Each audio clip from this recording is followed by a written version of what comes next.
Succeeding in life is not usual. It's unusual. You need to develop some unusual habits to earn the outstanding rewards. A friend of mine said, a standard education will get you standard results. You want a lot more than standard results? You need to become a lot more than a standard person.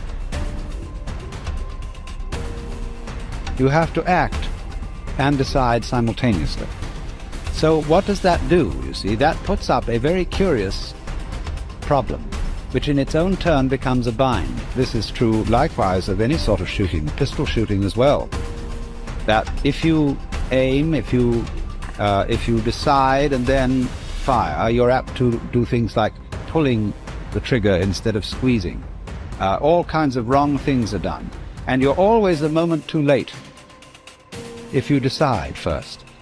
To try and act quickly enough so that you overtake the preliminary decision. To try not to decide first. And that is an impossible problem. We intend to when the idea strikes us. We intend to when the emotion is high. But now if you don't translate that into action fairly soon, now the intent starts to diminish. And a month from now it's cold. A year from now, it can't be found. So act. Set up a discipline when the emotions are high and the idea is strong and clear and powerful.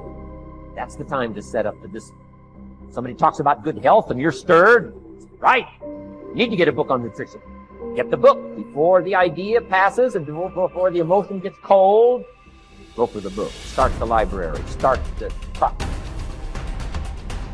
And you know you ought to do this. You really want to do this, but you don't know why you haven't done it. Now, first of all, we know that this is not easy, because in order to begin to reinvent your life, you've got to make a conscious, deliberate, determined effort. I think that among the things that prevent us from acting is the fear of failure. And if you've already failed, you don't want to fail again. The pain of that, the disappointment, the fear of loss is another thing. Because many times when we do those things that we know we need to do, we feel that we might lose somebody that we love very much and care about. We don't want to hurt anybody. Many of us don't act because we want other people's approval. We want everybody to like us and to accept us. And that's not possible. Life should be an exciting adventure. It should never be a bore. A man should live fully, be alive. He should be glad to get out of bed in the morning. He should be doing a job he likes to do because he does it well.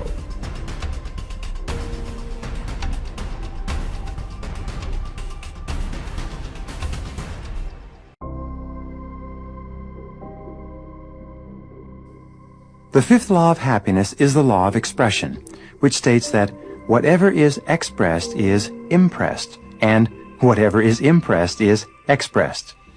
Whatever you say, either to yourself or out loud, is impressed into your subconscious mind. And whatever is impressed into your subconscious mind will ultimately be expressed in your thoughts, your feelings, your conversation, and your actions. The more emotion that you use to express any thought or idea, the more deeply it will be impressed into your subconscious mind, and the more rapidly it will be re-expressed in your life. Whatever you say with conviction triggers thoughts, ideas, and actions consistent with those words, so be sure to pick your words carefully.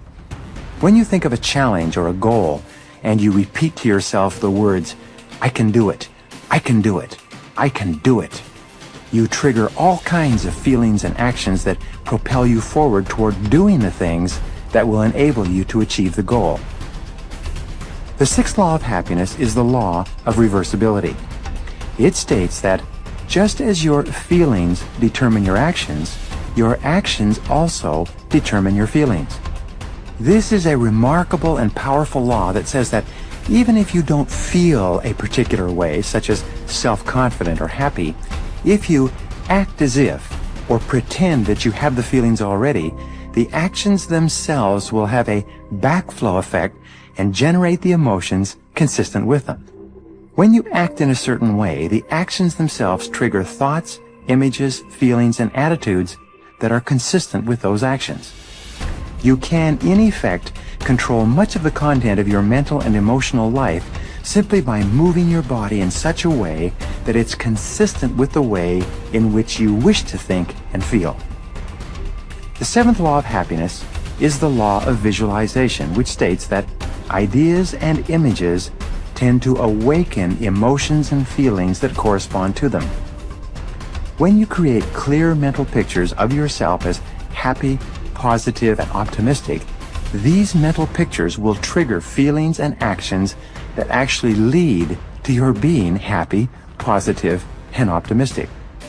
One of the most helpful exercises that you can engage in is to think of a time in your life when you've been extremely happy and to replay that experience on the screen of your mind as though you were running a movie projector. Put yourself right into the picture and re-experience or get the feelings that go with it. You can actually make yourself happy by dwelling upon previous experiences when you've been happy.